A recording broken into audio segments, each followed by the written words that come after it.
नाम रॉकी अम्बेडकर है और मैं बीएसएस का राष्ट्रीय अध्यक्ष भीम आर्मी के समर्थन में आज जंतर मंतर पे जो हमारा 18 जून का जो धरना प्रदर्शन हुआ है और दलित समाज के जो रोज़ के लिए हम यहाँ पे आए हैं। और मैं साथ ही आपके चैनल को धन्यवाद करना चाहता हूँ कि आप लोग हमारी जो ताकत बनी हो, एक हमारी आवाज़ को जन जन तक पहुँचाने का आप लोगों ने जो काम किया है और भारत के लेवल पर ही नहीं, अपने इंटरनेशनल लेवल पे जो हमारी कम्युनिटी को दिखाया और हमारी आवाज़ को जो आप लोगों ने बढ़ाया है, हम उसका आपके चैनल के भी आभारी हैं। और आप लोगों से निवेदन करते हैं कि लगातार आप लोग इस भारत देश के विकास के लिए, भारत का एक प्रबुद्ध भारत बनाने के लिए आप लोग अपना सच्चाई को दिखाने का काम करें आप लोग भी। और हमारा जो दलित समाज में आज इतना रोज़ आप लोगों ने देखा, ये कि आज पूरी दिल्ली नीली नीली हो गई है, नीला सलाम आज पूरी दिल्ली में फहरा दिया हम लोगों ने। और हम चाहते हैं कि ये कम्युनिटी आज हमारे दलित समाज की एक नहीं है, ये पूरा बहुजन समाज है।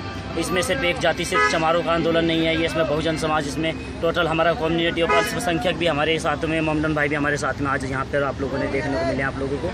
और हमारे वाल्मीकि समाज, कश्यप समाज, सैनी समाज, 165 जाति जितनी भी हमारे देश के अंदर शूद्र जाति की वर्ण भेद की बात करें तो जितना भी शूद्र लेवल था आज हमारा सब एक कम्युनिटी में आ गया है।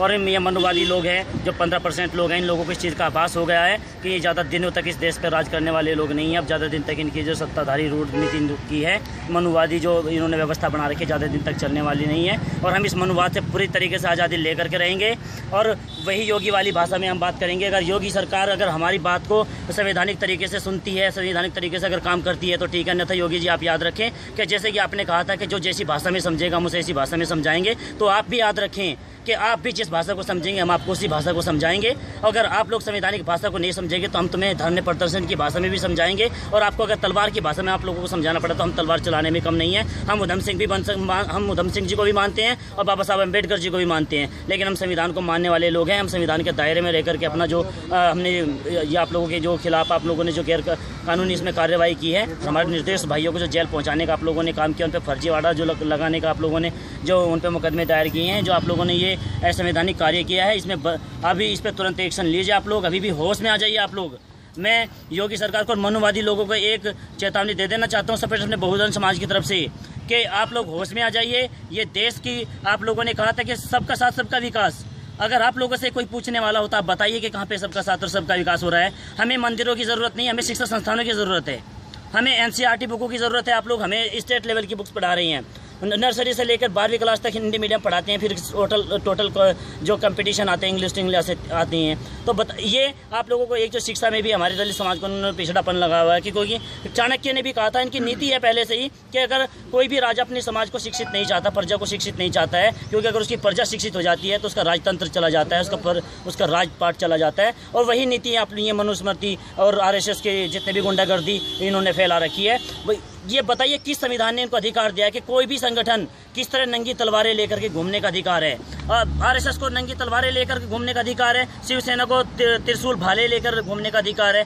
इन लोगों को भारतीय संवैधानिक तरीके में बताइए कौन से संविधान में ये लिखा है, कौन सा अनुच्छेद में ये लिखा है कि भगवत वाले ये इनको निजी तलवार रख सकते हैं और भीम आर्मी वाले सिर्फ कलम की ताकत पे लड़ेंगे। हम लोग अगर कलम की ताकत पर लड़ना जानते हैं तो ये याद रखें योगी जी, हम आपको आपकी ही भाषा में जवाब दे सकते हैं और हम उसके लिए पूरे तैयार हैं। तो आप इस पर कार्रवाई कीजिए और हम हमारी आपसे मांगे कि चंद्रशेखर भाई को और जो बेगुनाह भाई आप लोगों ने अंदर किया, उनको टॉर्चर लगातार किया जा रहा है, उनको इसको टॉर्चर उनका बंद कीजिए। और आप उन लोगों के खिलाफ कार्रवाई कीजिए जिन लोगों ने उनके हाथ काटने का, उनको घर जलाने का, उनकी छातियों को काटने का काम किया है।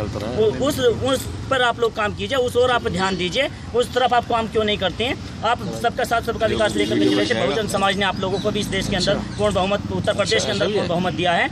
और आप आज एक समाज की बात करते हैं, एक आदमी अगर रोडवेज एक्सीडेंट में भी मर जाता है तो उसको 5-5 लाख रुपए का मुआवजा देते हैं। अगर एक लोग को जानबूझ करके जलाया जाता है उसको प्रतिदंडित किया जाता है और उसके घर जला दिए जाते हैं और उसको 25,000 रुपये का चेक देता है और वो भी बाउंस हो जाते हैं चेक। तो योगी सरकार जी आप होश में आ जाइए। और मैं प्रधानमंत्री नरेंद्र मोदी जी को भी और आपकी मीडिया के माध्यम से सूचना देना चाहता हूं कि आप लोग संविधान के अंदर में रह करके कार्य कीजिए। देश संविधान से ही चलेगा, संविधान से ही चलेगा, ये मनोविधान से नहीं चलेगा।